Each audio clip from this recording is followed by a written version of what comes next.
ስማኝ፣ ይሄን ጥያቄ ብቻ መልስልኝ አንተ። ኢየሱስ ክርስቶስ ሰው ነው ሰው አይደለም? ተረጋጋ ወዳጄ። ኢየሱስ ክርስቶስ ሰው እንደሆነ የነገረን ሙሐመድ አይደለም። ኢየሱስ ክርስቶስ ሰው እንደሆነ የነገረን መጽሐፍ ቅዱስ ነው። በአንደኛ ጢሞቴዎስ መጽሐፍ ምዕራፍ 2 ቁጥር 5 ላይ አንድ እግዚአብሔር አለ ይልና በእግዚአብሔርና በሰው መካከል አንድ አለ ይላል። ማን ነው ያ? እርሱም መካከለኛ የሆነው ሰው የሆነው ኢየሱስ ክርስቶስ ነው ይለናል። አየህ፣ ምን የሆነው ሰው የሆነው። ለጥቆ ደግሞ መጽሐፍ ቅዱስ ስለ ኢየሱስ ክርስቶስ ሰውነት ብቻ ነግሩን ዝም አይልም።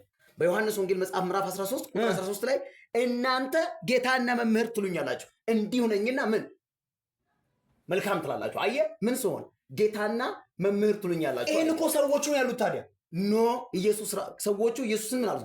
ጌታና መምህርን አሉት። እናንተ ጌታና መምህርን ትሉኛላችሁ አሉ እነሱ ነው ያሉት። እንዲሁ ነኝና ምን ማለት ነው? ጌታም መምህርም ነኝና መልካም ትላላችሁ። ስለዚህ ወዳጄ ኢየሱስ ክርስቶስ ስለ ኢየሱስ ክርስቶስ መናገር የሚችለው መጽሐፍ ቅዱስ ብቻ ነው።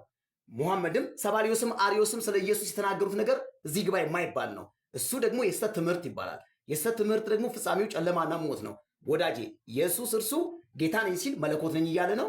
ሰው ሲል መጽሐፍ ትክክል ነው። ሰውነቱን ተቀብለ መለኮትነቱን ብትክድ፣ አምላክነቱን ብትክድ፣ አምላክነቱን ደግሞ ተቀብለ አምላክ ብቻ ነው ሰው አይደለም ብትልም የዘላለም ሕይወት የለህም። ለምን መሰለ? በአንደኛ ዮሐንስ መልእክት ላይ ይህን ሐሳብ ይናገራል። እንግዲህ የሰው ልጅ በስጋ እንደመጣ የማይታመን መንፈስ ይላል። ምን ኢየሱስ ስጋን ለብሶ ወደ ምድር እንደመጣ የማይታመን መንፈስ፣ ሰውነቱን የማይቀበል መለኮትነቱን ብቻ የሚቀበል፣ መለኮትነቱን ተቀብሎ ሰውነቱን የማይቀበል፣ ሰው ነው ብሎ ደግሞ ልክ እንደ ሙሐመድ ልጆች ሰው ነው ብቻ ብሎ ፍጹም ሰው፣ ጥሩ ሰው፣ ደግ ሰው ብሎ ነቢይ ብሎ ሰውነቱን ብቻ ተቀብሎ መለኮትነቱን የካደ እሱ ፍጻሜው ጨለማ ነው የሚሆነው።